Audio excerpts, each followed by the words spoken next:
Technical education and research YouTube channel में भली कर। अॼु असां क्लास 3 जो सबक 23 पढ़ंदासूं। रिश्तनि जो एहतराम। घर ऐं कुटुंब समाज जो हिसो हूंदा आहिनि।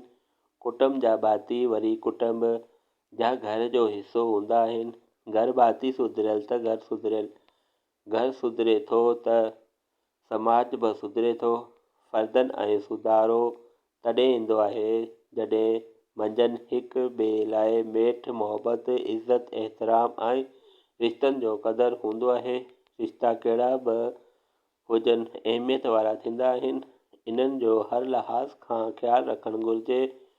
हिकिड़ा रिश्ता रत जा थींदा आहिनि ऐं ॿिया रिश्ता समाजी हूंदा आहिनि। रत जे रिश्तनि में कुटुंब जे भातियुनि माउ पीउ भाउ ऐं भेण खां सवाइ चाचनि मामनि सोटनि मारूठनि ऐं मासातनि समेत कई रिश्ता शामिल आहिनि। माउ पीउ जी इज़त करणु इबादत आहे।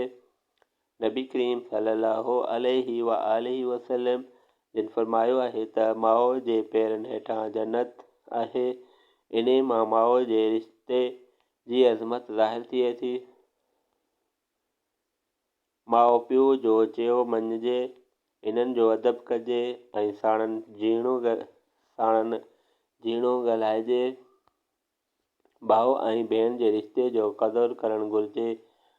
पाण खां नंढे भाउ ऐं भेण सां प्यारु कजे। वॾे भाउ ऐं भेण जी इज़त कजे।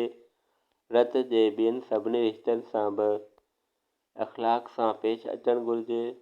रिश्तनि नातनि जो क़दुरु ई कुटुंब क़बीले ऐं क़ौम जे सुधारे जो अञाण आहे। समाजी रिश्तनि में पाड़े वारा ॻोठ जा शहर वारा दोस्त उस्ताद ऐं वतन वासी अची वञनि था।